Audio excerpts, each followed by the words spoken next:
But now that we have that, we're going back for more. We're going back for more pretty quickly. I think you're going to see some pretty good things which we should win. But, of course, the thing that we should win, and who would believe that you can't get voter ID because all of the Democrats, every single one of them, they stick together. They have lousy policy. They're not good people, but they stick together. They have horrible policy for this country. But they're like glue the way they stick together, and you have to respect that. We have some very interesting things in store, and I think we're going to have a great election, despite the fact that if you look historically, for whatever reason, you win the presidency, Republican, Democrat. So in 50 years, it's 2. Think of that. In 100 years, it's 4. And we're going to do it. We're going to do it. Nobody's done more than we have in this last short period of time. Nobody. It doesn't make sense. I've gone to people, I've asked them, I've asked the greatest political leaders in the country, why is it that whoever wins the presidency, not Republican, not Democrat, whoever wins the presidency doesn't do well in the midterms? And most people can't explain it. The professionals try and give you an answer. The Democrats would say, if you ask them that question, it's racism. But it pertains to you too. Oh, well, in that case, it's not racism. They always use racism. Whenever they ask a question, like voter ID, why don't you want, it's racist. Do they ever have another answer other than racism? And no, it's unbelievable. It's not racism. It's voter ID. It's important for our country. And proof of citizenship is important for our country, very. And men playing in women's sports should not be allowed. That's very important. And transgender for everybody, the mutilation of our children should not be allowed.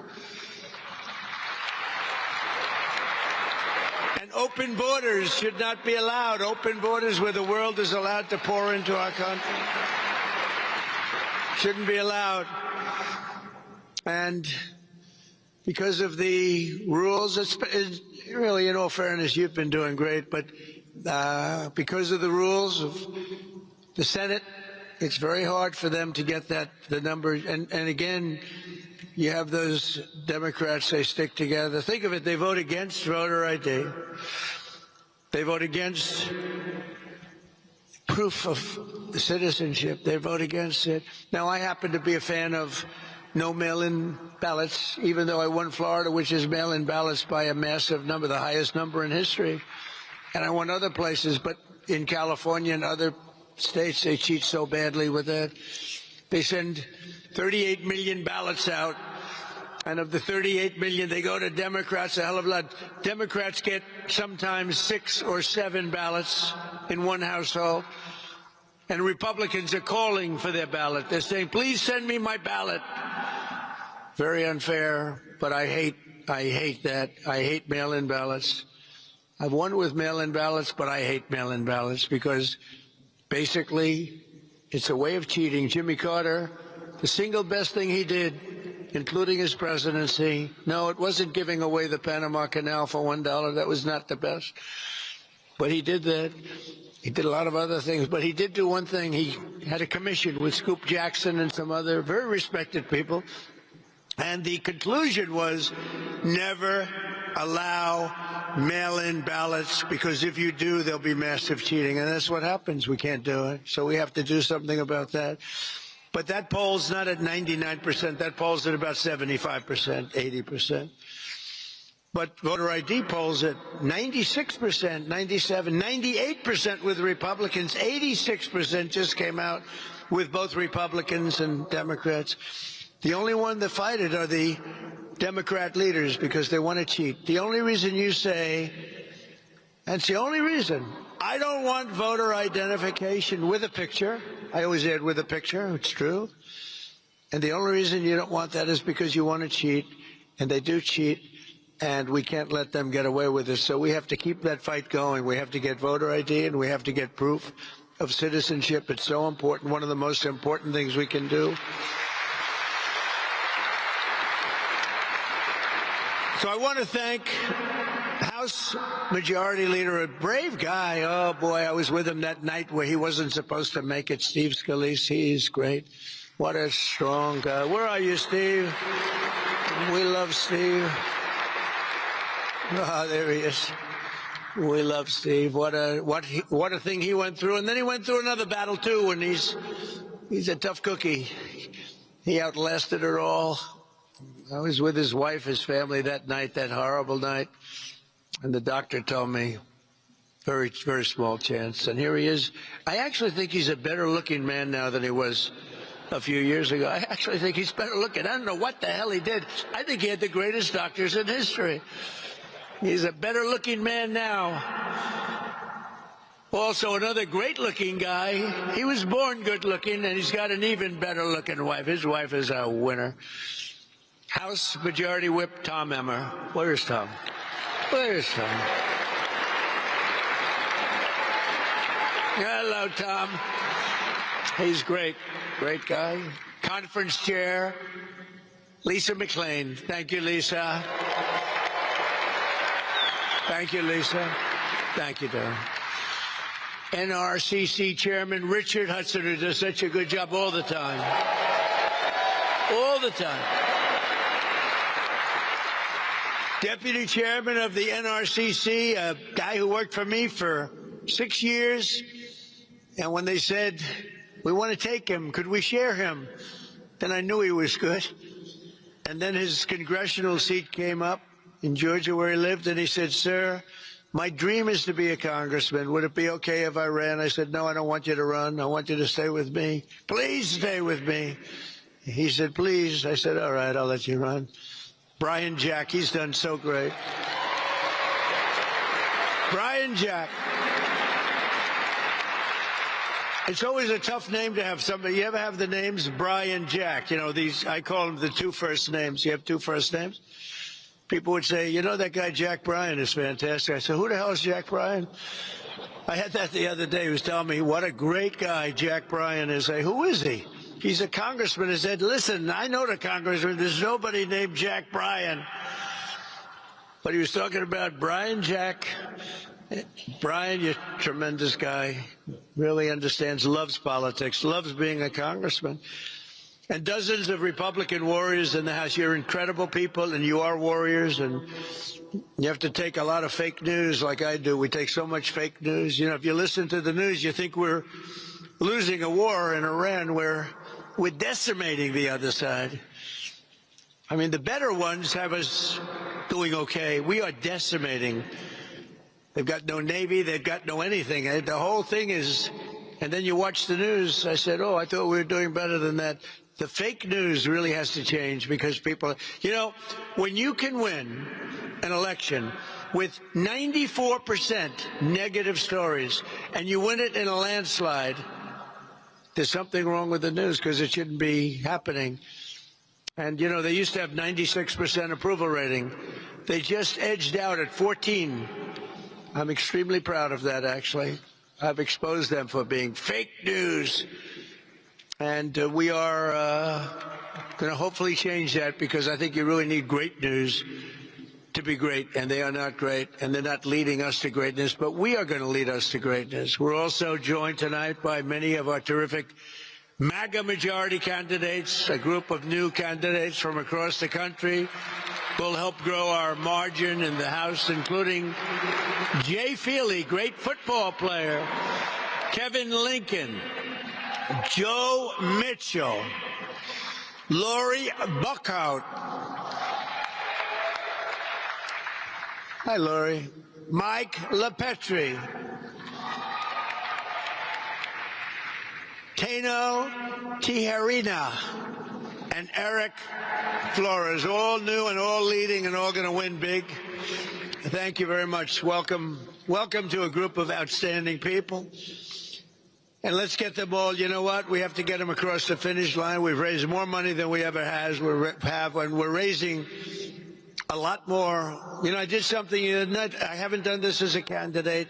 I saw the great job that Mike had done, and they had raised a lot of money for the evening. And the greatest thing about being president is you don't have to make contributions, you know? Nobody ever asks you for money. They want your endorsement, but they don't want, nobody ever asks for money. It's great. I said, it's the only thing where I save money in this business. Nobody ever asked, but I saw Mike the other night. I did something that I never do, and I don't do this bragging. I do it because it's fun to talk about. He was close to raising $20 million, and I said, I'll give you $1 million so you hit your mark. I gave him $1 million. I never do that in politics. I never do it. But I do it for him, and we're going to do a lot more, by the way. I'm going to do a lot more. We're going to raise, we've already raised a lot of money, but I'm doing a lot more because we got to win. Our country's at stake, really. Our country's at stake. These people are crazy that we're dealing with. The State of the Union speech, you don't mind if I go off this crazy teleprompter a little bit? You ever, you know, it's boring when you do the teleprompter thing. Well, it's very boring. But no, it's we had the State of the Union speech the other night.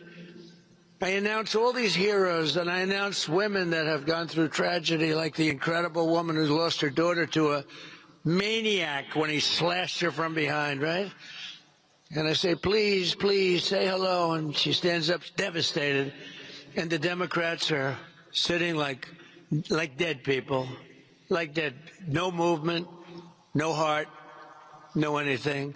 Then I announced a Congressional Medal of Honor being bestowed on the captain, a helicopter pilot who helped us win in Venezuela by landing a helicopter when his leg was practically shot off, with blood pouring down. You know, they land the big Chinooks, a lot of people, a lot of great soldiers in that helicopter. And he was shot from underneath with machine gun fire. Leg was practically chopped out. And if you know about helicopters, you land the helicopters with your legs. And he had legs that were not in good shape. And he landed it. He was high up, and he was able to land it exactly where it was supposed to land. Without that, the mission would have been a failure, probably. Had to land exactly in that spot, exactly on time. And he got it, and then he said, okay, I'm going to pass out now. Take over. Can you imagine that? And we gave him the Congressional Medal of Honor, and the Democrats sat there without movement. And then we gave another Congressional Medal of Honor to a 100-year-old hero, 100 years, who was a legend in the military for what he had done. We gave him the Congressional Medal of Honor, 100 years old, and the Democrats sat there emotionless, no clapping, nobody standing. Republicans, you did very well. You were going wild for all of them. Now, at the end of the evening, they were clapping on everything I said because they were called in by people watching on television. Did you see they were passing around notes? And they were saying, you guys are being killed tonight. Start clapping. And they were clapping for everything. Everything I said, even good Republican things, they were clapping wildly. But it was too late. They have no heart. And now you see what they're doing. They're just creating chaos. They want to create chaos. It's all they're good at, creating chaos. They can't do policy, no good. But they're doing it for two reasons. Number one is they want to deflect from all of the tremendous success that we're having in this military operation. I won't use the word war because they say if you use the word war, that's maybe not a good thing to do. They don't like the word war because you're supposed to get approval. So I'll use the word military operation, which is really what it is. It's called a military decimation. But they don't like the good publicity. They don't like to see us succeed. They want to see our country fail. And also, what they really want is they want illegal immigrants to come in. Criminals, doesn't matter, because they want to get their votes. They think they're going to get their votes, and we're not going to let this happen. We're not going to let our country be destroyed by these people.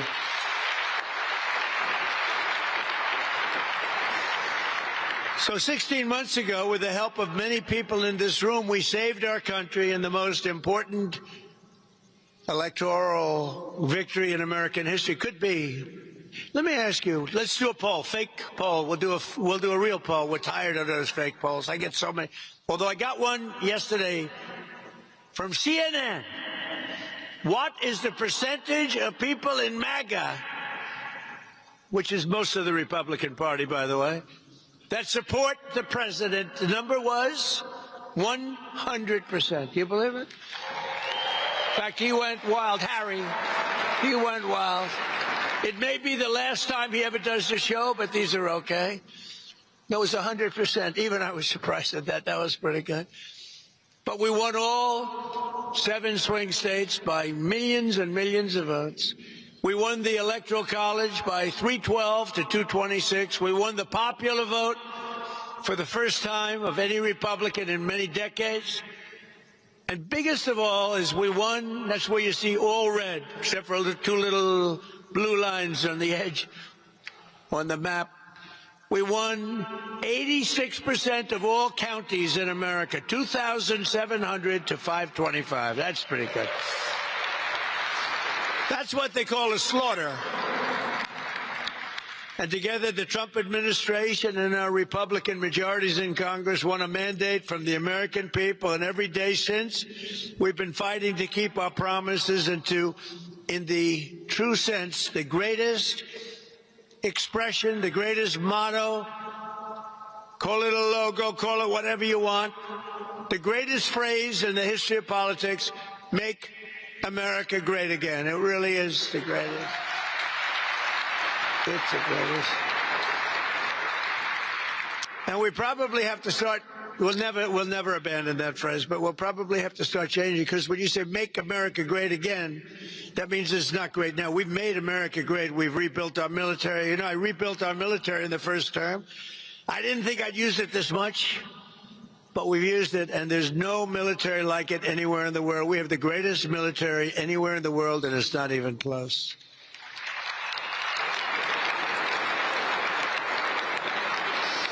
And with the help of our Republican warriors that are right before me in the House, we ended the illegal alien invasion of our country, passed the largest border security investment in history, and achieved the strongest and most secure border on record. I built 1,000 miles of wall, and without that wall, we could have never done what we did. And for 10 months in a row, this is outside, I mean, this is the facts. In fact, these numbers are given by people that they say are predominantly Democrat. They're the ones that make it up. For 10 months in a row, 0 illegal aliens have been admitted to the United States of America. Think of that. That's pretty good. That's pretty good. We've also accomplished the largest reduction in illegal drugs in history, in the history of our country. Think of that. With the flow, deadly fentanyl across our border is down by 61%. Think of that, 61, not good enough, but I'll tell you what, it's down 98% coming in by water. Do you notice that? And we're trying to find out who the 2% are, because we think they may be the bravest people on earth. They are brave people. Either that or they don't watch television. One of the other. I think it's that they don't watch television. Down 98% by water. We had a lot of it coming in by water. And now, if you watch closely, you'll watch that same treatment being given to land. Land being much easier than water. We did the water first. That forces them onto the land, and then we're going to do the land, and you'll be very happy about it. We've reduced drugs coming into this country by an astounding amount. Now the Democrats have shut down the Department of Homeland Security in an attempt to return to open borders where criminals come in from all over the world. From the Congo, they come. You know, the Congo opened its jails and released all of its prisoners into the United States of America through the totally open southern border, Sleepy Joe Biden border. The TSA agents have been hurt badly by the Democrats, who made 3 different deals with us over the last short period of time, breaking the original one and then breaking the current ones because they don't want to settle. They want chaos. As I said, so there are great military triumphs against Iran can't be displayed on television because they're displaying airports. But I have to tell you, they did one thing that's been helpful. We decided to use our great patriots of ICE. These people are great. They have endured so much punishment, all because they want to get murderers, drug dealers, people who are totally mentally insane, many of the worst criminals in the world, get them out of our country. And in so doing, I sent ICE to the airports yesterday, and they have been so great.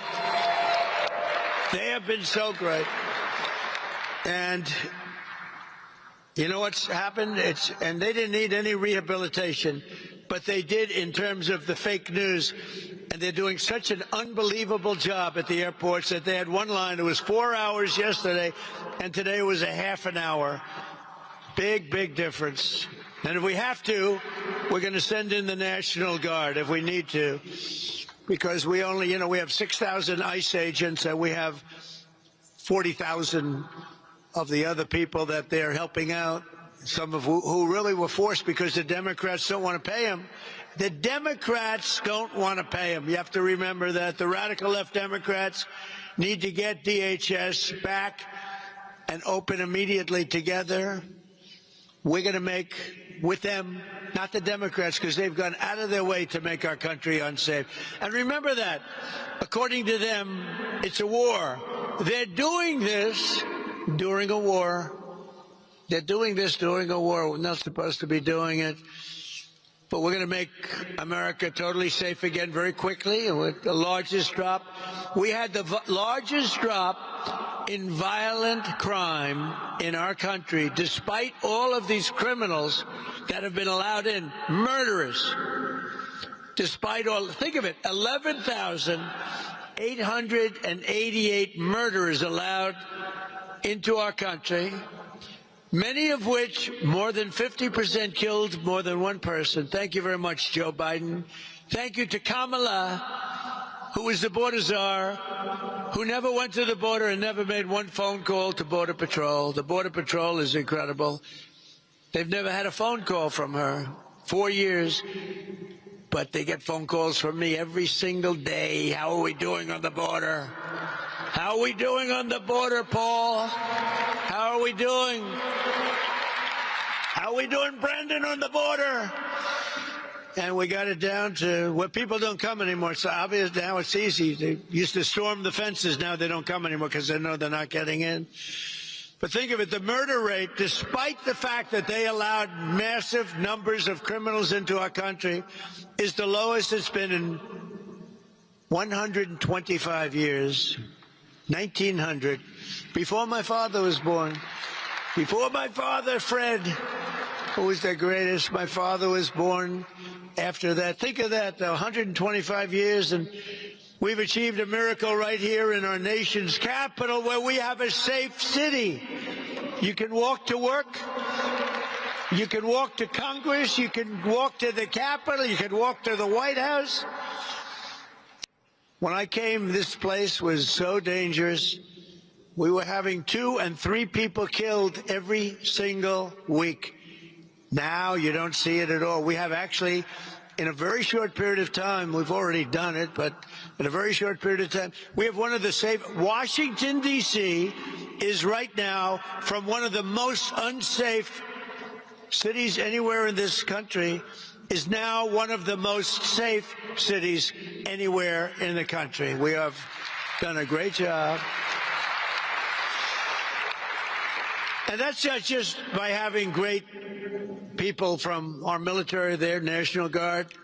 It's because we removed 4,000 hardened criminals out of our city and out of their country. In some cases, they were so dangerous and so bad. They came from Biden, this guy that couldn't walk off a stage. See the stage? See how many stairs are here? All of it. He could never find the stairs. And people don't want that. People want a president that's able to walk off and find the stairs. Could never. Do you ever see that? Where he looks out, oh, I'm finished. First of all, his speeches were extremely short. They lasted a matter of seconds. And then he'd walk out.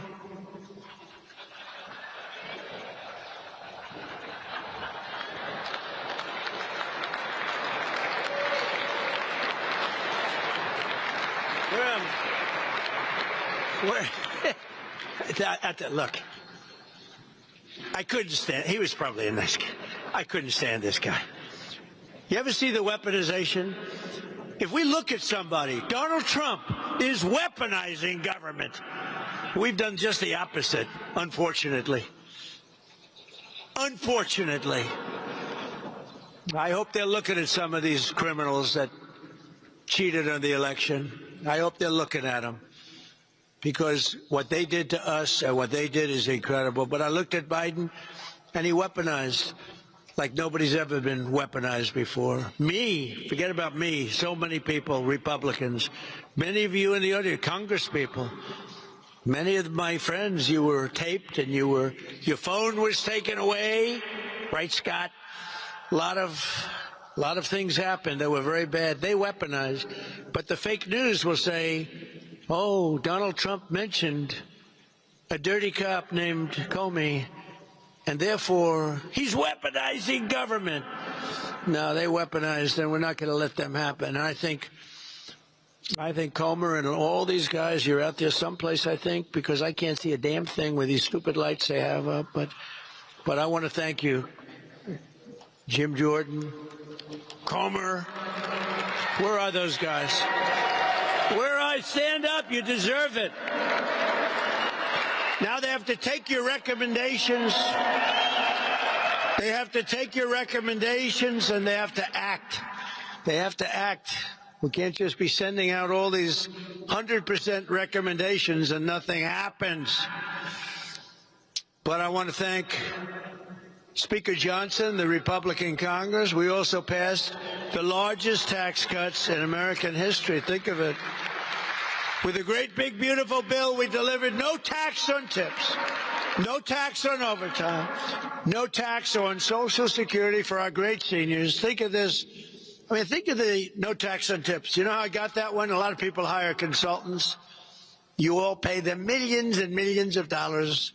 I was having dinner with a group of Republicans in Nevada, a state that we never win, right? And this waitress comes over, and I won't say she was beautiful, because if you call her beautiful, that's the end of your political career. So I refuse to say. I refuse to say that she was so beautiful. At the end of your career, it's true. If you call somebody beautiful nowadays, it's over. You resign in disgrace. So I will not say it. I said, how are you doing, Gina? Sir, it's terrible. The government's after me for tips. I said, really? Do you have, like, I mean, do you report your tips? It turns out the hotels pretty much report their tips. It's actually not quite as good as you would think. She said, no, sir. Sir, may I make a suggestion? What? What do you want? What do you know about politics? No, I'd like to make a suggestion. I'm voting for you, sir. You should have no tax on tips. She said, what? No tax on tips, sir. I said, say it one more time. No tax on tips, sir. I was with a group of 12 people. I got up, immediately walked outside of the restaurant where there were about 250 lunatic media. I said, ladies and gentlemen, after an exhaustive study, I have decided to have, as a very big part of my agenda, no tax on tips. This has been years in the making.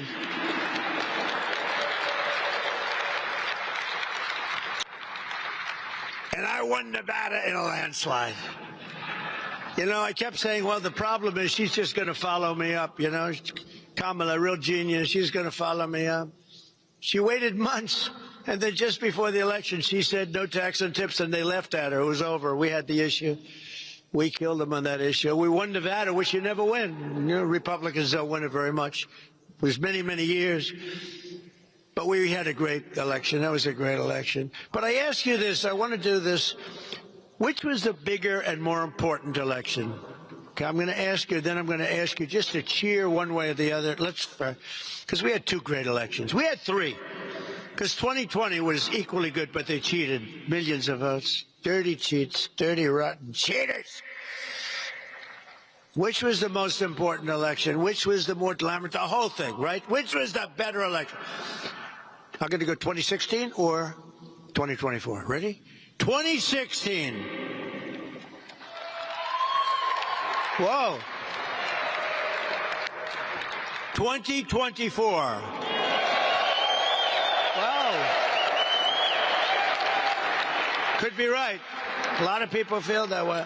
I mean, 2016 was unique because somebody that had never done this before won. I never did it before. I went to Washington. I didn't know anybody.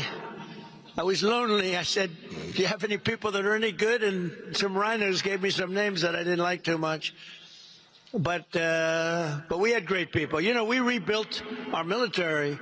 2016, that 4-year period, we rebuilt our military. We got the largest tax cut in history, superseded now by what we did in 2024 with a great, big, beautiful bill. I love the great, big, beautiful bill. But we did a lot. We did a lot. We had a great first term, but our second term is blowing it away. It's blowing every term. So far, it's blowing every term of every president away. And soon, you know, we hit, I have to say, we're going so smooth, and I say, I hate to do it, but somebody has to. For 47 years, no president had the guts to do what you had to do. And we hit 50,000 on the Dow. Everyone said, well, 50,000 will take place in 5 or 6 years. There's no way you can do it during his term. And I did it in the first year. Then they said, you'll never reach 7,000 on the S&P. Standard & Poor's, you'll never reach 7. We did it in the first year. We were going like a rocket ship. The market was good. Everything was good. And then I said, we're going to have to do something about Iran because they're going to have a nuclear weapon very soon, and they're crazy. They're crazy. They're out of their minds. And we have to stop them. And I say, well, we're going to take a big hit. We're going to go through this certain route, and we'll get right back here, but we have to go and stop him. Every president should have done it. I heard that today Blinken made a statement that he should have done it. Thanks a lot, Blinken. I appreciate it. Blinken is Biden's guy, I guess. Who the hell knows who he is? He's his guy. But he came out with a statement that they should have done it. They made a mistake. They should have done it, and other presidents should have done it. Obama should have done it. Obama was worse. Obama gave them the absolute right, title, and interest, gave everything to Iran. You remember that? When Bibi Netanyahu came over and begged him not to do it. He gave Iran the right to have a nuclear weapon at the highest level within a very short period of time. And I terminated that agreement as soon as I came to office.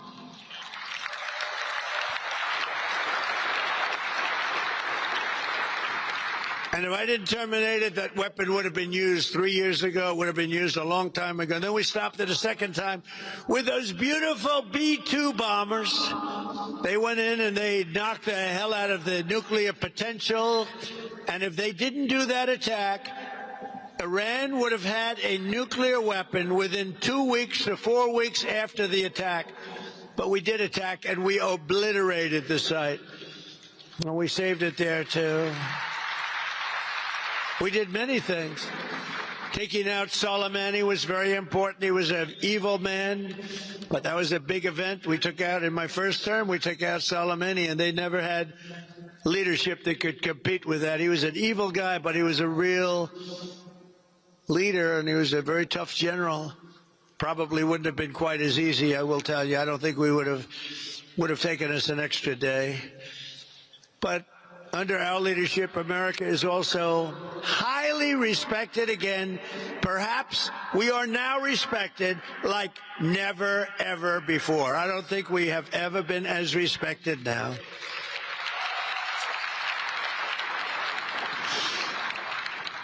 You know, if you think about it, a year and a half ago, our country was viewed as a joke. We were a joke. All over the world, they were laughing at us, how stupid we were, how weak, how pathetic. Now we have the hottest country anywhere in the world. We're the hottest country in the world. King of Saudi Arabia said it. He said, sir, I was in Saudi Arabia, came back with $2 trillion for our country. I came back with $2 trillion from Saudi. $2 trillion from Qatar, $2 trillion from UAE. Oh, they're great. They're all fighting. They got hit. Nobody expected they were going to get hit. It made them angry, and they came to our side immediately, all of them, and others. But I came back, and I remember the statement like yesterday. He said, "Sir, King of Saudi Arabia," he said, 2 years ago, you were a dead country, and now you're the hottest country in the world. Congratulations. It's true. We're the hottest country anywhere in the world. There's nobody close. We're the most powerful military.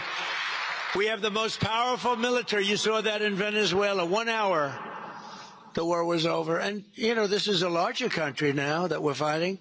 But the war essentially ended a few days after we went in. We knocked out their Navy. We knocked out everything. It's amazing. We have the greatest military. We make the greatest military equipment. And now, if you notice, I said, you got to make it faster. Got to make more of it because we need it. All made in America. But we make the greatest. You know, we had an attack. 100 missiles were shot by Iran at a very important thing that we had. I won't tell you what it was for certain reasons. 100 missiles going 2,000 miles an hour were coming at this element of importance, tremendous power and importance. And of the 100 missiles coming at us, 100 missiles were immediately shot down, shot out of the air, fall into the sea. Think of that. Not one missile got through.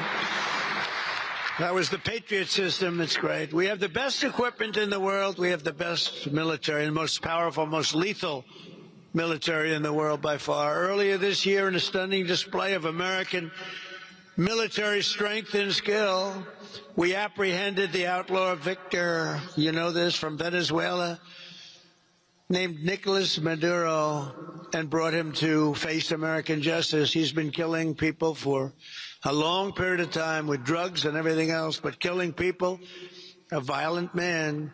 We went in and we got him out of his house, and his house was located in a military base with thousands of soldiers, and we went in so violently that everybody said, we'll pass.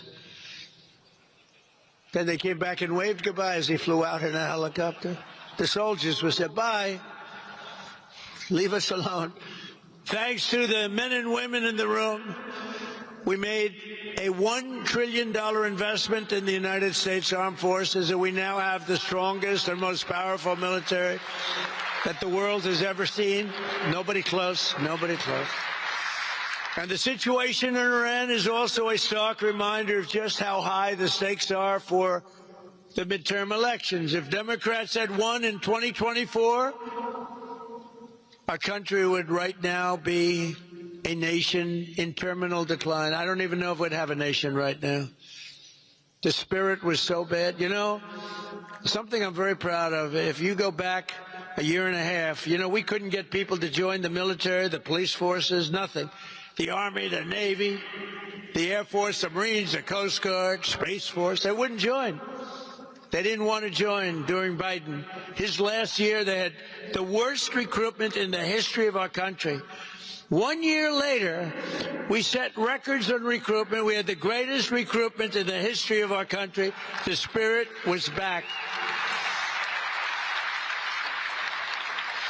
But Iran would long ago have had a nuclear weapon if it weren't for us. The entire world would be under mortal threat, and the prospects for peace in the Middle East would be absolutely shattered forever. And forget the Middle East, we would have a cloud over us too, because he would have used it, and they would have used it on us without hesitation. Our military would be woke, politicized, starved for resources. ICE would be effectively abolished. They would have terminated ICE so that all these murderers and drug dealers and killers and the mentally insane would be in our country instead of being shipped back to their country like only ICE could do. These are great patriots that have been abused.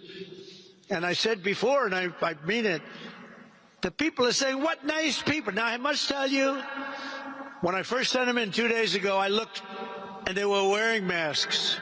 And I think they have to, because a lot of people are up. But in an airport, no. I said, fellas, do you mind taking off your masks in the airport?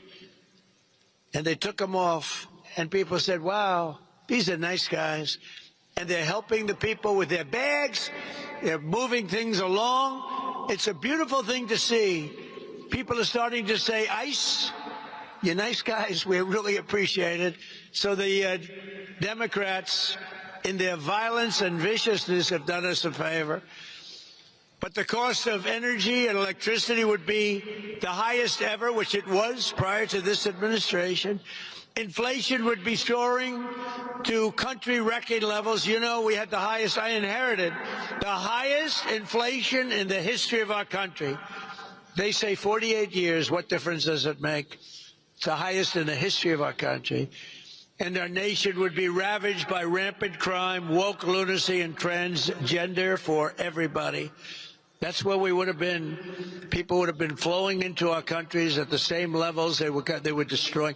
They were destroying our country. And, you know, we are a party. Remember this. It's okay. It's a pretty obvious statement, I think, but we're a party of common sense. We are the party of common sense, because whether you're conservative or liberal, it's really not about, it's really common sense. You need borders. You need education. You want to buy a house. We're the party of common sense. We don't want to have men playing in women's sports. You got to look at some of the records. Weightlifting, a record that stood for 18 years in the women's category, was shattered by a male who came in and broke the record by 128 pounds. You think that's good? That's not good. And he was a lousy weightlifter. As a man, he was a loser. Can you believe it? He felt awfully good. She felt awfully good about herself. But from now until November, we're going to fight, and I'm going to personally campaign for every one of you. We're going to go to win in midterms. We're going to have even bigger majorities in the House and the Senate than we have today. Going to help all of you. Americans saw the true and craven nature of congressional Democrats during my State of the Union, and we're not going to let that happen again. They really are. They're a party, and it's terrible to talk. I want it to be the old way where they got, you know, Democrats, Republicans used to get together, have lunch, and then they'd fight a little bit, and, you know, but it doesn't seem to be happening that way. And this is before me. Because if you go back to Obama, he was a great divider. He divided this nation. He was a lousy president. The worst president in history was Biden. But Obama was a terrible president. He was a divider. He did so many bad things. But they're the party of fraudsters, criminals, radicals, illegal aliens, high taxes, and putting America last. That's what they are. They put America last. Republicans are the party for every hardworking patriot. And we do something very much different than them. We put America first. Put America first. So as we rebuild, and it's going to come back very quickly. It's already back. I mean, it's back. It went down a little bit. I actually thought when I went on this excursion, as I call it, excursion into hell, excursion into a terrible place, when I went on to do something that for 47 years should have been done by any of the other presidents, and you heard numerous of them said they wished they did it, but they didn't have the guts to do it. We had no choice, but I thought it would be much worse. I thought that the energy prices, oil price would go up higher. I thought the stock market would go somewhat lower, but it didn't matter to me. It's short term. What we had to do is get rid of the cancer. We had to cut out the cancer. The cancer was Iran with a nuclear weapon. Now we've cut it out. Now we're going to finish it off. As we rebuild the greatest economy in history, a top priority must be to bring down the cost of living. And we were doing that, and we are doing that at a record clip. You know, they had a phrase, all these phrases that they came up with, like, they're the ones that caused prices to go up. They had the highest prices, and we're bringing down the prices with the worst inflation, which has come way down. You know, the last 2 months, or last 3 months, actually, inflation was 1.4%. but we're ending high prices with tax cuts, deregulation, and frankly, again, the words common sense. For years, big insurance companies have gotten rich with our government, giving them hundreds of billions of dollars. And under the great health care plan, that's what we call it, capital G, capital H, capital P, the great health care plan, I'm urging Congress to halt all payments to big insurance companies, which are literally controlling the Democrat Party. They have total control over the Democrats. That's why you can't make a deal with them. The insurance companies have taken in trillions of dollars. I want this money to go directly to the American people so they can buy their own health care.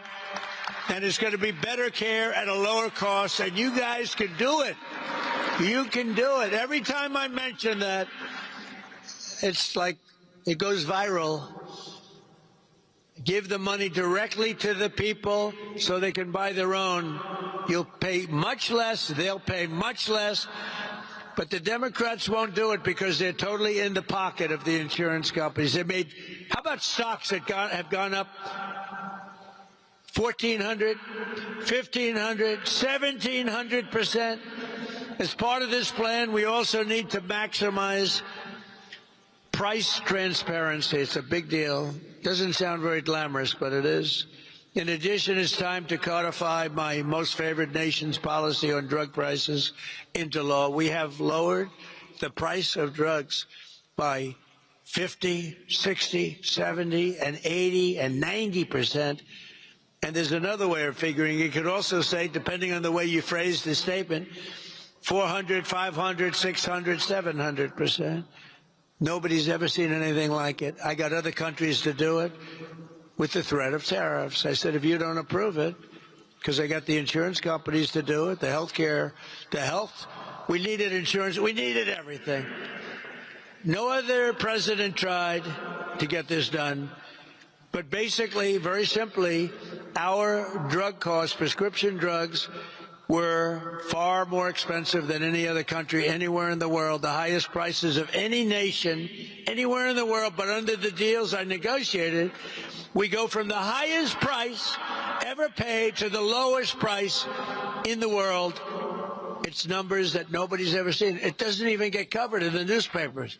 We got to talk about it. That alone should win the midterms. But nobody talks about it. That's why I talk about it. Think of it. I lowered prices by 50, 60, 70, 80%. Nobody even wants to write about it. That's because the fake news is fixed. It's rigged. It's dirty. It's dirty press. For years, Democrats promised to reduce drug costs, but we got it done. All they did was talk. We got it done. I tell the story of my first term, my third year. I was the first one in 28 years to lower drug prices. 0.25%. I was so proud of that. I had a news conference. Ladies and gentlemen, I'd like to announce that I lowered drug prices by 0.25%. First time in 28 years. The prices went down from January to December, right? Now I'm lowering prices by 70 and 80%. Now we can have it, but nobody wants to pick it up. Nobody wants to pick it up. It's pretty incredible. But the people understand. The people get it. That's why I got 100% in the CNN poll. Can you believe it, 100%? They must have made a mistake. Boy, those people that put that poll out got fired by CNN very quick. They're no longer working for that wonderful crooked network. How crooked is CNN? But you know what's worse? I think ABC fake news is worse, actually. But George Stephanopoulos, they had to pay me $16 million for what they said. CBS had to pay me $38 million for what they said. It's actually pretty good. You know, if you bring lawsuits against these guys, they're so corrupt that they pay it. How about, this one hasn't been determined yet, how about BBC, where they put me out and they have me saying, and you can't tell the difference, things that I never said that were terrible. It turned out they put out news and they changed my words, having me say horrible things. I said to my wife, I never said that. Well, darling, you said it. Look, your lips. Let's watch TiVo, one of the great things in history. Remember, television would be no good without TiVo or its equivalent. Wouldn't television be terrible if you couldn't play it back? You'd go absolutely crazy, right? So I play it back, and you're right. I said, you're right. Could I have said that? It's so horrible. And we checked it out. It turned out it was done by fake news. It was fake news. They put words in my mouth, sentences and paragraphs in my mouth that was so horrible. So we brought a suit against them, and they admitted they were guilty. They admitted. Can you believe that's how crooked they are? Now it's only a question of how much do I get. No, they have to be taught a lesson because they're crooked. They're crooked people. You know, I always say you need great borders. You need great borders, and you really need fair press. And we don't have fair. We have good borders now. We're good. We're the best we've ever been. I think we probably the best. We are considered the best. We are the best at the border that we've ever been. But we have news that's really terrible. And the other thing you need is you need fair, free, safe, honest elections. You need that. And the only way you're going to get that is the Save America Act. You got to add the word America. Oh, when I watch these people, they hate saying Save America Act. They always say the Save Act. Nobody knows what the hell the Save Act means. Save America is good. The Save Act, are you trying to save terrorism? What are you trying to? It could be you're saving anything. It's called Save America Act. Please don't let them. You know, I saw last night on another fake network, the Save Act. It's not. It's called the Save America Act. I saw Schumer the other night. We will stop Save America. And our great First Lady, who now turns out to be a fantastic movie star. Do you believe this? She had the #1 movie. Now she's #1 on streaming. And you can't have 2 stars in one family, so this is not good. I've always said you can't have stars. There's only room for 1 star in a family. This is not a good sign. Now she has the #1 movie, and now she's got #1 on streaming. There's no talking to her. Darling, congratulations on being #1. Oh, thank you, darling. There's no talking to her. But she's doing a good job as First Lady, I'll tell you. She really is. People love her. People love her.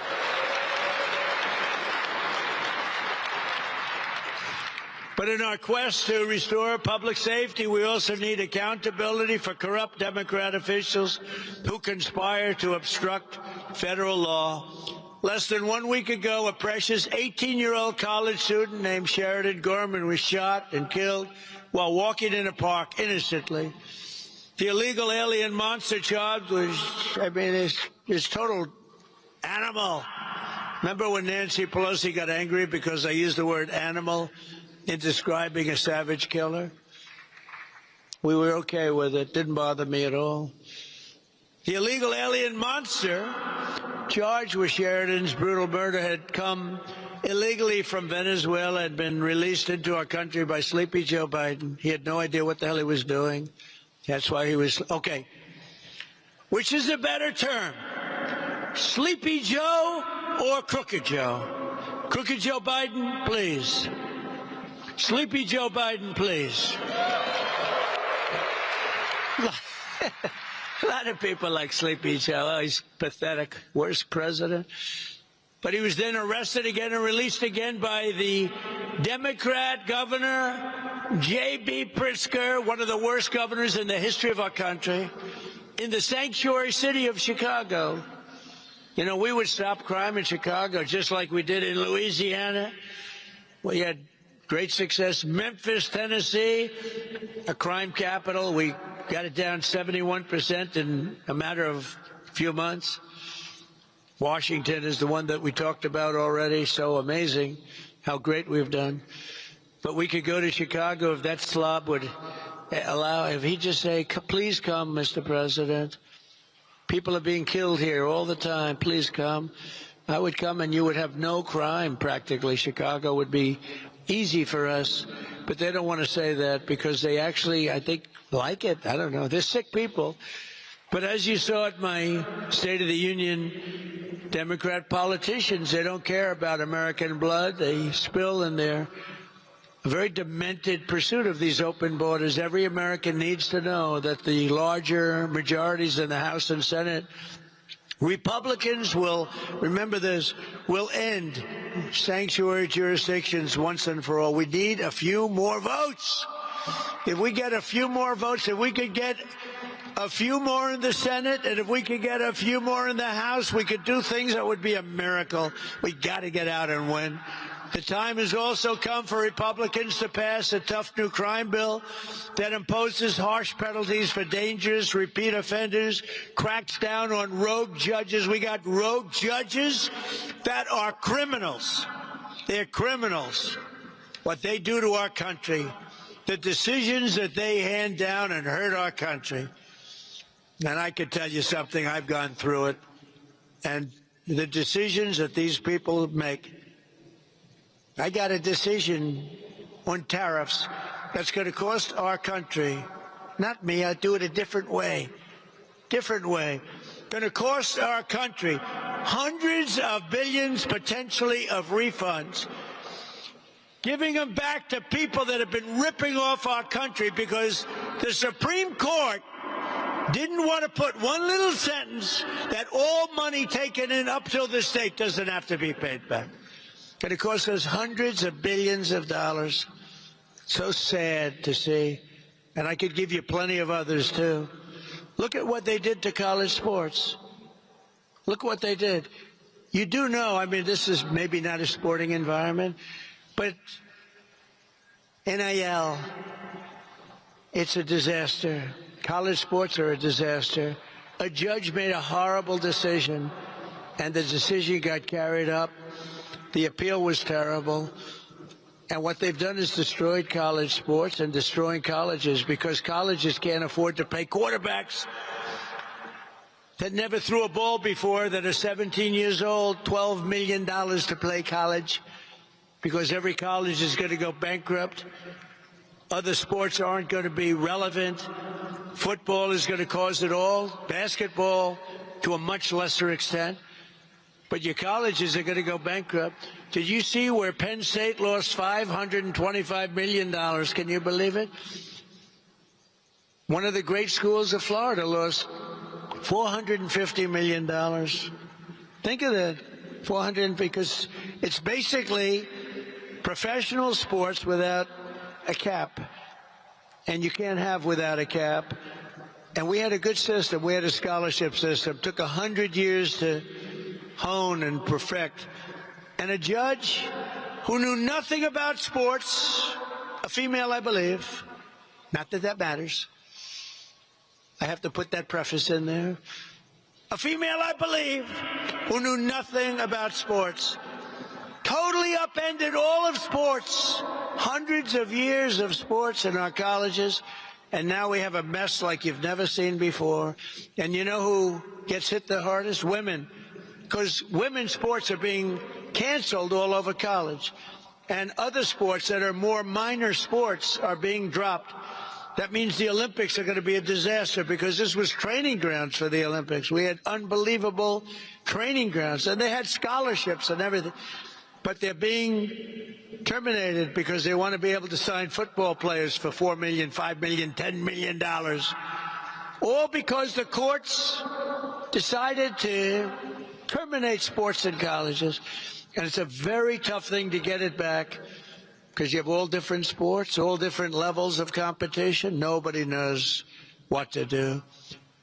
A woman, a judge, made a decision knowing nothing about what the hell she was doing. Courts, bad courts in this country are costing us a tremendous amount of money. And the Supreme Court, that's right, of the United States, cost our country, all they needed was a sentence, our country, hundreds of billions of dollars, and they couldn't care less. They couldn't care less. And not that it matters, doesn't matter at all. But two of the people that voted for that, I appointed.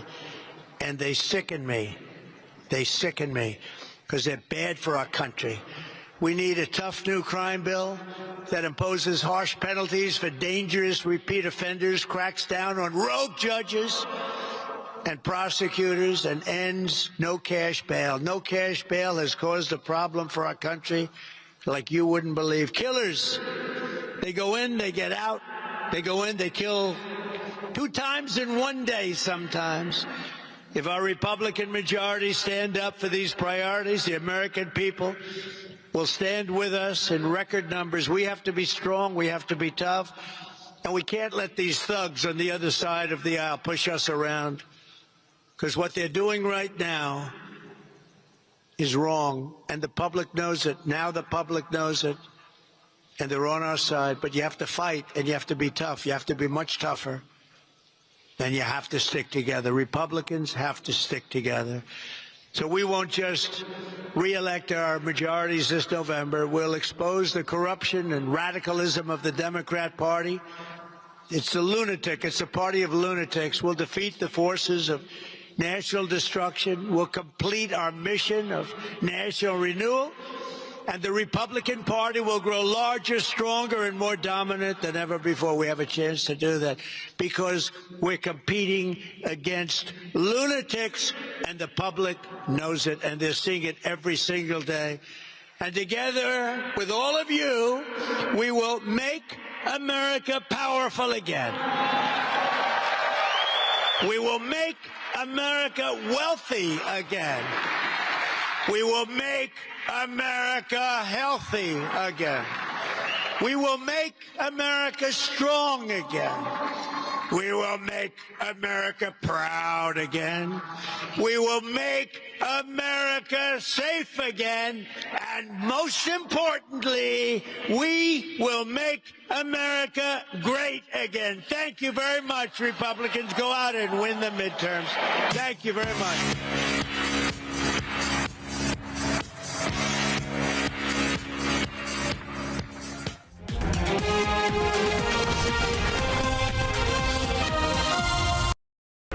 कान देखते हैं आवाजों की जानिब, आंखें सुन लेती हैं खामोश इल्तिजा को।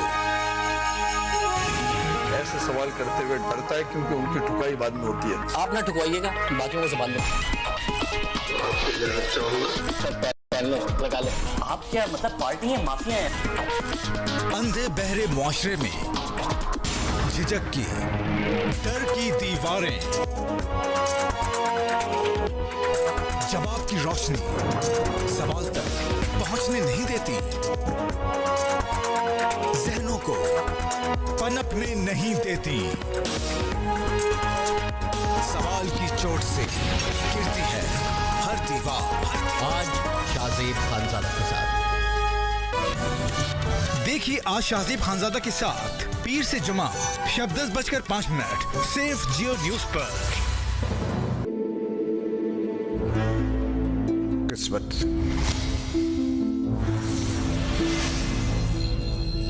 अपनी किस्मत से मिलना इतना आसान नहीं।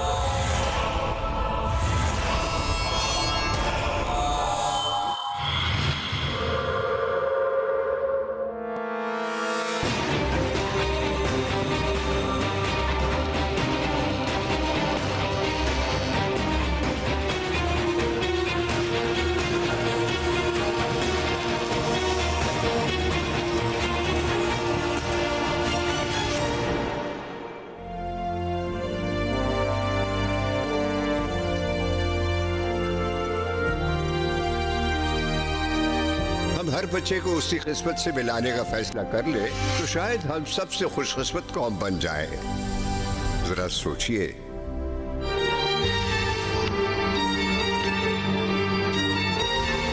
बढ़ो और आगे बढ़ो।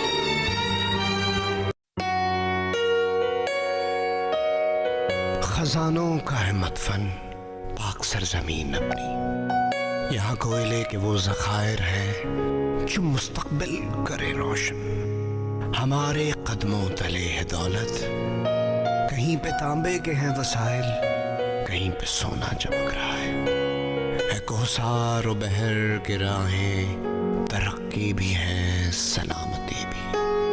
ये चार मौसम हर एक जानिब अजब खजाने लुटा रहे हैं। तो आओ मिलकर ये सारी खुशबू नगर नगर में चमकने वाले तमाम जुगनू समेट ले हम, यकीन महकम पे अमल करके ये चांद तारा हसीन कर दे।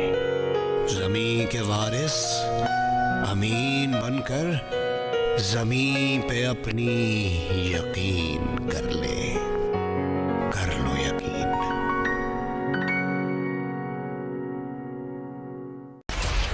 एक बारी फिर सोच ले बुलिया। ना बुल्ला होवे लौच गैरत होवे ते मौत आप राह छड़ देंदी है।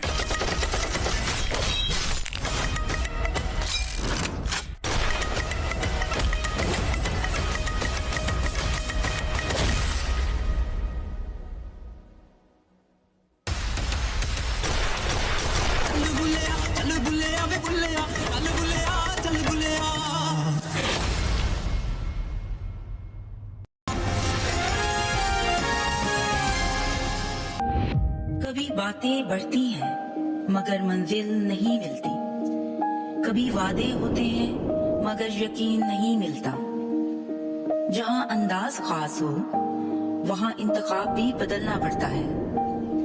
अगर आप भी चाहते हैं एक ऐसा रिश्ता जो दिल से जुड़ा हो और उम्र भर साथ निभाने वाला हो, तो इंतखाब कीजिए दिल का रिश्ता VIP, जहां ना अंदाजे होते हैं ना वक्ती फैसले, और होते हैं सिर्फ बावकार, संजीदा और तस्दीक शुदा रिश्ते।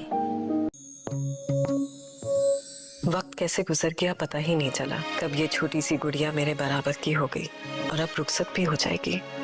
फिर मेरा क्या होगा? जैसा ही मैंने शहर में एक घर और दफ्तर का बंदोबस्त कर लिया है। फिर एक वादा तुमने और भी निभाना है जाने से पहले। जो हुक्म चाचा सही। निशा से निकाह करना है। अब बूढ़ी हो गई, तुम्हारी हिफाजत नहीं कर सकती। कल को मेरी आंख बंद हो गई तो फिर क्या होगा? इसलिए मैं चाहती हूँ कि तुम जल्द से जल्द अपने घर की हो जाओ। सलमा खाला को बोलिएगा कि पहले वो मेरी अम्मी के लिए रिश्ता देख कर लाएं, क्योंकि मैं और आप पहले अम्मी को इस घर से रुखसत करेंगे।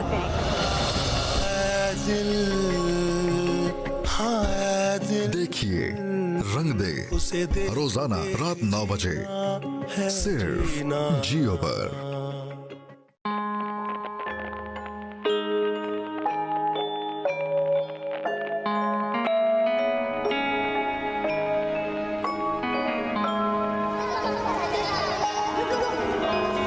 प्यारे बच्चों, आज हम जेब कतरी के 5 उसूल सीखेंगे। कितने?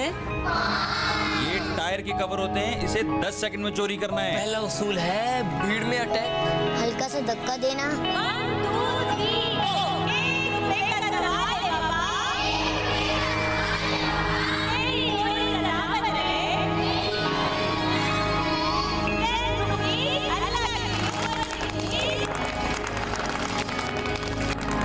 बच्चे जब स्कूल नहीं जाते तब भी वो बहुत कुछ सीखते हैं।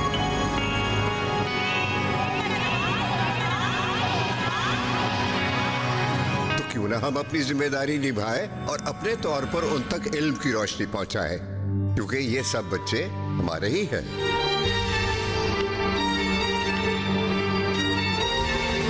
बढ़ो और आगे बढ़ो। एक बारी फिर सोच ले बुलिया। ना बुल्ला होवे लौच गैरत होवे ते मौत आप राह छड़ देंदी है।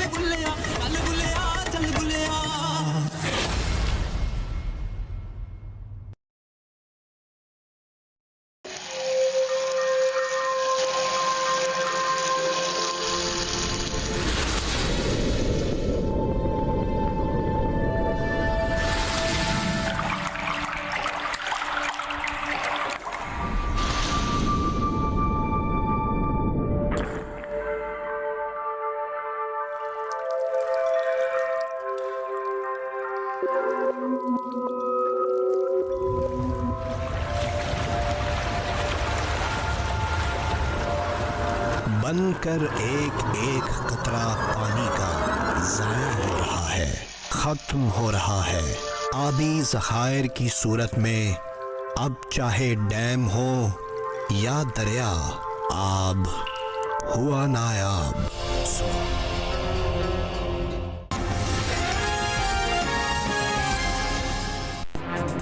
मुस्लिम लीग नून में से शीन निकले थे, आज उनको मुंह की कहानी पड़ रही। आपने कहा और वो पैरों पे हाथ रखता हूँ मैं झूठ बोला। राखी मुझे मंजूर है। मैं आपको चैलेंज करता हूं। एक बारी फिर सोच ले बुलिया। ना बुल्ला होवे, लव च गैरत होवे ते मौत आप राह छड़ देंदी है।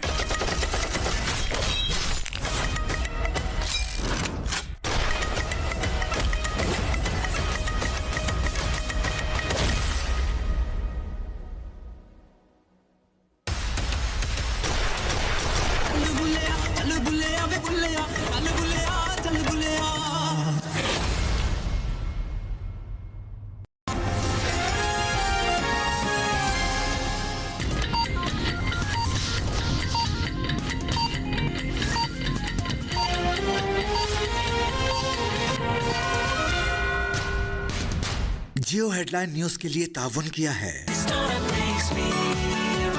New peak feast smile triple chocolate donut.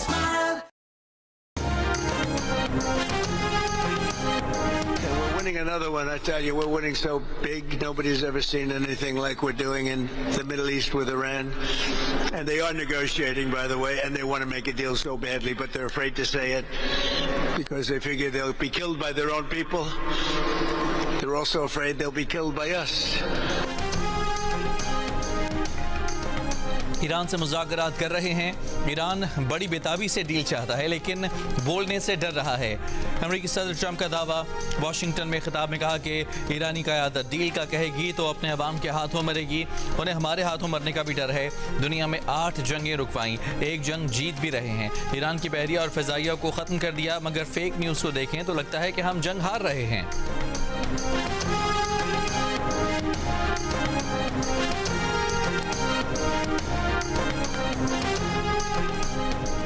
ईरानी वज़ीर ख़ारजा अब्बास इराक़ची ने कहा है कि अमरीका से कोई बातचीत नहीं हो रही। अमरीका मुख्तलिफ सालिसों के ज़रिए पैगामात भेज रहा है। सालिसों के ज़रिए पैगामात का तबादला, अमरीका से मुज़ाकरात नहीं। ये भी कहा कि आला हुकाम तजावीज़ का जायज़ा ले रहे हैं, जंग के मुस्तकिल ख़ात्मे और नुक़सानात का अज़ाला चाहते हैं। ख़ित्ते में अड्डों के बावजूद अमरीका इलाक़ाई ममालिक का तहफ़्फ़ुज़ करने में नाकाम रहा। अमरीका अपने जंग के मक़ासिद में नाकाम हो चुका है। अमरीका जंग में जल्द कामयाबी और ईरानी हुकूमत की तब्दीली में भी नाकाम हो चुका है। पड़ोसी ममालिक को पैगाम है कि अमरीका से फासला रखें।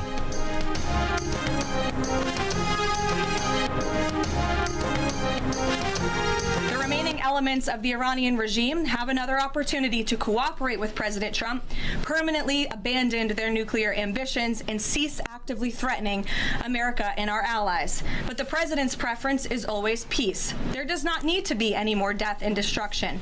But if Iran fails to accept the reality of the current moment, if they fail to understand that they have been defeated militarily and will continue to be, President Trump will ensure they are hit harder than they have ever been hit before. Iran ने शिकस्त न मानी तो उस पर मजीद सख्त हमले करेंगे। 5 रोज़ा टाइमलाइन में तोसी देने का फैसला सदर ट्रंप ही कर सकते हैं। अमरीकी सदर आज काबीना इजलास की सरबराही करेंगे। वाइट हाउस की तर्जुमान कैरोलाइन लेविट की media briefing. Mustafi intelligence chief जो कैंट के इल्ज़ाम की भी तरदीद की। कहा कि जो कैंट शर्मनाक अंदाज में मुताफ़ी हुए। वो जो कैंट कह रहे हैं कि ट्रंप ने इसराइल के कहने पर जंग शुरू की। वाइट हाउस की तर्जुमान ने कहा कि ईरान जंग के मामले पर बहुत हसास सफारती बातचीत हो रही है। 15 नुकाती मुतालबात से मुतालिक बहुत सी मिस इन्फॉर्मेशन है। मुज़ाकरात से मुतालिक वाइट हाउस की जानिब से सरकारी ऐलान होने तक इंतजार का मशवरा। कहा कि ईरान से कौन मुज़ाकरात कर रहा है इस बारे में नहीं बता सकते। एक सवाल के जवाब में वाइट हाउस की तर्जुमान ने कहा कि नायब सदर JD वेंस ट्रंप टीम के अहम तरीन रुकन हैं, उनसे इख्तलाफात की खबरें बेबुनियाद हैं।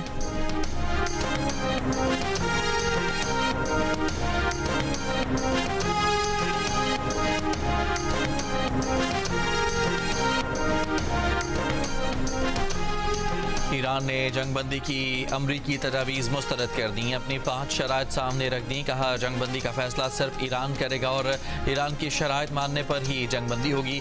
ईरान ने अपना रद्द-ए-अमल अमरीका तक पहुँचाने के लिए पाकिस्तान को भेज दिया। ईरानी हुकाम के मुताबिक ईरान अमरीकी सदर डोनाल्ड ट्रंप को जंग खत्म करने के वक्त के तयन की इजाज़त नहीं दे सकता।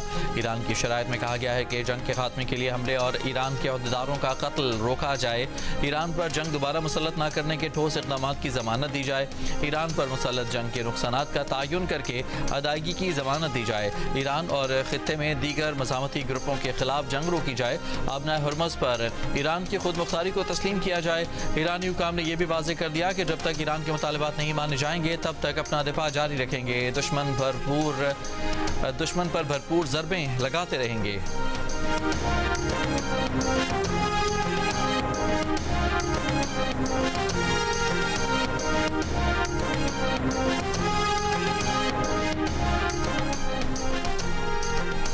ईरान अमरीका जंगबंदी के लिए अमरीका ने 15 तजावीज़ पाकिस्तान के जरिए ईरान को भेजी थी। अमरीकी खबर इदारे के मुताबिक इन तजावीज़ में ईरान के जौहरी प्रोग्राम और मिसाइल प्रोग्राम को रोकना, आबनाए हुर्मुज़ को खुलवाना, मुसल्लह ग्रुपों की ईरानी हिमायत पर पाबंदी, इंटरनेशनल एटॉमिक एनर्जी एजेंसी की तरफ से ईरान की निगरानी, ईरान और अमरीका के दरमियान सिविलियन जौहरी ताउन और ईरान पर पाबंदियों में नरमी के नुकात शामिल थे। चीन का कहना है कि मशरिक़ वस्ता में अमन के लिए पाकिस्तान की कोशिशों की हिमायत करते हैं। मिस्र का कहना है कि मिस्र, पाकिस्तान, तुर्की और दीगर बैनुल-अक़वामी और इलाकाई शराकतदारों के दरमियान कोशिशें जारी हैं।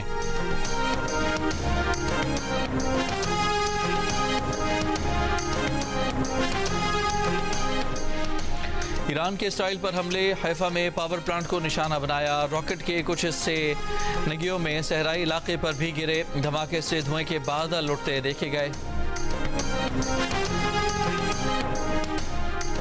ईरानी पार्लियामेंट के स्पीकर मोहम्मद बाकर खालिबाफ ने इंकशाफ किया है कि इंटेलिजेंस के मुताबिक अमरीका एक मुल्क के साथ मिलकर ईरानी जजीरे पर कब्जे का मंसूबा बना चुका है। खबरदार किया कि अगर अमरीका आगे बढ़ा तो खित्ते की हसास निस्बात पर ताबड़तोड़ हमले होंगे। ईरान के खार्क जजीरे पर जंग के लिए ईरान की तैयारियां। अमरीकी मीडिया के मुताबिक बड़ी तादाद में कंधे पर रखकर चलाए जाने वाले रॉकेट्स की खेप पहुंचा दी गई और खार्क जजीरे के साहिल पर बारूदी सुरंगों की तनसीब भी कर दी गई।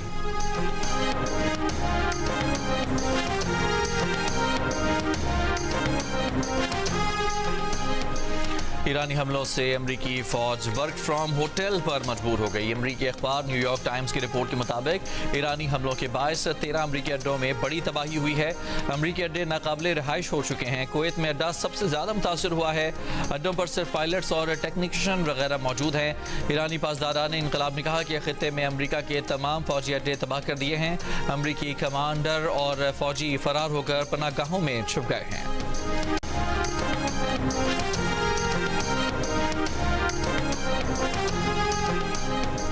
वज़ीर-ए-आज़म शहबाज शरीफ की सऊदी वली अहद शहजादा मोहम्मद बिन सलमान से टेलीफोन पर बातचीत। सऊदी वली अहद को फ़रीक़ैन तक पाकिस्तान की तामीरी सिफारती रसाई से आगाह किया। इख्तलाफात मुज़ाकरात और सिफारतकारी के जरिए हल करने और उम्मत की सफ़ों में इत्तेहाद और हमआहंगी पर जोर दिया। कहा इलाक़ाई इस्तेहकाम के लिए फौरी तौर पर जंग का खात्मा ज़रूरी है। सऊदी अरब पर हालिया हमलों की मज़म्मत करते हुए वज़ीर-ए-आज़म ने यकीन दिलाया कि पाकिस्तान हमेशा सऊदी अरब के साथ खड़ा रहेगा। सऊदी वली अहद ने पाकिस्तान की अमन कोशिशों को सराहा। दोनों रहनुमाओं ने करीबी रवाबित बरकरार रखने पर इत्तफाक किया। सऊदी वली अहद की बरतानवी वज़ीर-ए-आज़म केयर स्टारमर से भी टेलीफोनिक गुफ्तगू। मशरिक़ वस्ता में कशीदगी के हल पर तबादला ख्याल।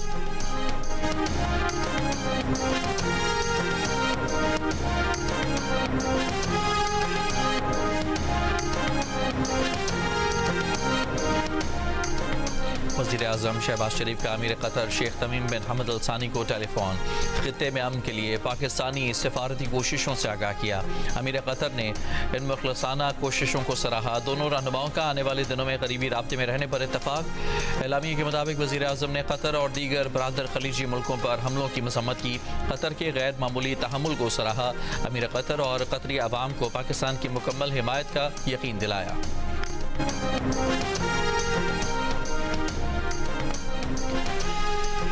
कतर ने वाज़ेह कर दिया कि वो अमेरिका इसराइल की ईरान के साथ जारी जंग से खुद को अलग रखे हुए है और किसी भी किस्म की कशीदगी में शामिल होने से इनकार कर दिया है। वो खित्ते में बढ़ती हुई कशीदगी का हिस्सा नहीं बनेगा। जिनेवा में अक़वाम मुत्तहिदा में कतर की नुमाइंदा हिंद बिन्त अब्दुर्रहमान अल मफ्ताह ने कहा कि किसी ऐसे मुल्क को निशाना बनाना जो तनाज़े का हिस्सा नहीं, बैनुल अक़वामी क़वानीन की खिलाफ वर्जी है और आलमी अमन के लिए ख़तरा है। उन्होंने मज़ीद कहा कि कतर ने शुरू से ही खुद को इस जंग से अलग रखा हुआ है और कशीदगी में शामिल होने से इनकार किया है। ताहम ईरान की जानिब से कतर और दीगर पड़ोसी ममालिक को निशाना बनाया जा रहा है। बाज़दारान इनकलाब का ईरानी फ़िज़ाई हदूद में F-18 समेत 2 अमरीकी जंगी जहाज़ों को मार गिराने का दावा। रूसी मीडिया ने ईरानी पासदारान इनकलाब की जानिब से दोनों अमरीकी लड़ाका तैयारों को निशाना बनाने की वीडियो भी जारी कर दी। इससे पहले गुज़िश्ता दिनों अमरीकी लड़ाका तैयारा F-35B निशाना बनाया गया था। अमरीकी मीडिया गुज़िश्ता दिनों ईरान जंग में अमरीका के कम अज़ कम 16 तैयारों को नुकसान की खबर भी नशर कर चुकी। ईरान ने आबनाए बाबुल मंदब में नया महाज खोलने से भी खबरदार कर दिया। ईरानी फौजी ज़राए के हवाले से न्यूज़ एजेंसी का कहना है कि ईरानी इलाकों पर हमले जारी रहे तो आबनाए बाबुल मंदब में नया महाज खुल सकता है। बाबुल मंदब यमन के नज़दीक आबी गुजरगाह है जो बहरा अहमर को खलीज ओमान से मिलाती है। यमन का हुसी अक्सरियती ग्रुप अंसारुल्लाह आबनाए बाबुल मंदब में हमले करता रहा है।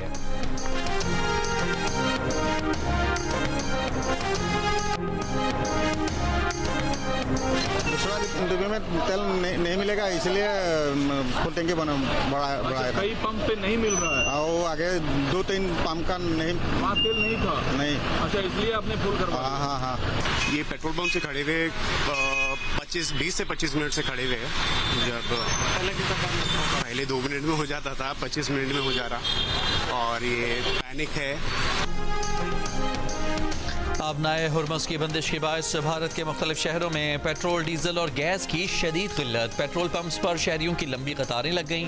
भारतीय रियासतों महाराष्ट्र, मध्य प्रदेश, तेलंगाना, आसाम और हैदराबाद में शहरी कतारों में लगने पर मजबूर। शहरियों का कहना है कि पहले 2 मिनट में पेट्रोल डलवा लेते थे लेकिन अब आधा घंटा लग जाता है। भारत पेट्रोलियम मसनूआत का 50% आबनाए हुर्मुज़ के रास्ते दरामद करता है।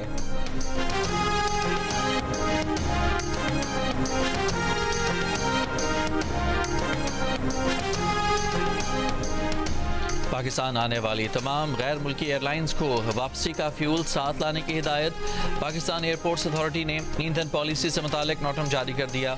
एयरलाइन ज़राए के मुताबिक बुध के रोज़ कराची से दोहा के लिए गैर मुल्की एयरलाइंस के तैयारे को ईंधन के लिए मस्कत में उतरना पड़ा। इजाफी ईंधन लाने की वजह से गैर मुल्की एयरलाइंस मुसाफिरों का सामान और कार्गो छोड़ रही हैं।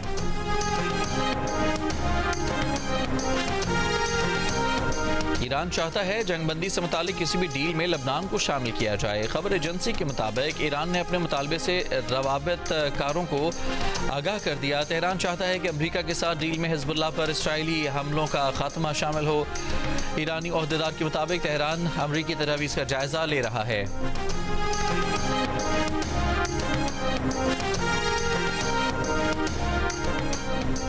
IMF जायजा ले रहा है कि ईरान जंग के बायस किन ममालिक को इमदाद की ज़रूरत पड़ सकती है। ब्लूमबर्ग की रिपोर्ट के मुताबिक IMF मुख्तलिफ ममालिक के बारे में मुमकिना मंजरनामों पर गौर कर रहा है। IMF ने मुख्तलिफ ममालिक में अपने डेस्क से कहा है कि मुख्तलिफ पहलुओं पर तज्जिया पेश करें। करंट अकाउंट की सूरत हाल, मुमकिना माली ज़रूरियात और दीगर पहलुओं पर तज्जिया पेश करने की हिदायत। ये जायज़ा ख़ास तौर पर उन ममालिक पर मरकूज़ है जिनके साथ पहले से माली मावनत के फ़ाल प्रोग्राम मौजूद हैं।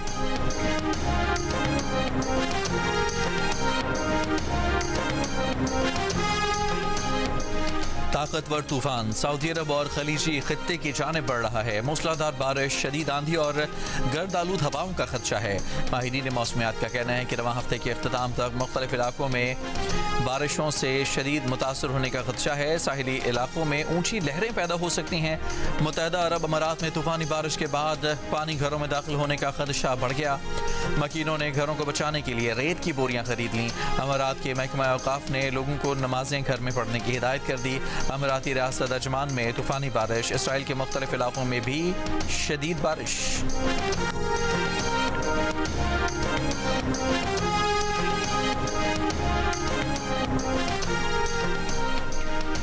सोशल मीडिया प्लेटफॉर्म मेटा और गूगल अमरीकी अदालतों में केसेस हार गईं। ज्यूरी का दोनों कंपनियों को मजमूई तौर पर $60 लाख हर्जाना अदा करने का हुक्म। लॉस एंजलस और न्यू मैक्सिको की ज्यूरीज ने मेटा और गूगल के खिलाफ तारीखी फैसले सुना दिए। मेटा ने कहा कि मेटा ने फेसबुक और इंस्टाग्राम पर बच्चों के जिनसी इस्तेहसाल को मुमकिन बनाया। मेटा ने इन प्लेटफॉर्म्स पर सेफ्टी से मुतालिक सार्फिन को गुमराह किया। ज्यूरी ने मेटा को बच्चों की जहनी सेहत को नुकसान पहुँचाने का मुर्तकिब करार दे दिया। प्रोसिक्यूटर्स के मुताबिक मेटा ने अपने सार्फिन की हिफाजत पर मुनाफा कमाने को फौकियत दी। मेटा और गूगल सार्फिन को मुमकिन खतरात से आगाह करने में नाकाम रहीं। लॉस एंजलस की अदालत में कैली नामी 20 साल की लड़की ने दरख्वास्त दायर की थी। कहा कि वो कम उम्री में मेटा और गूगल के प्लेटफॉर्म की लत में पड़ गई। इसके नतीजे में डिप्रेशन और खुदकुशी के ख्यालात का शिकार भी हुई। मेटा और गूगल का ज्यूरी के फैसले के खिलाफ अपील दायर करने का ऐलान।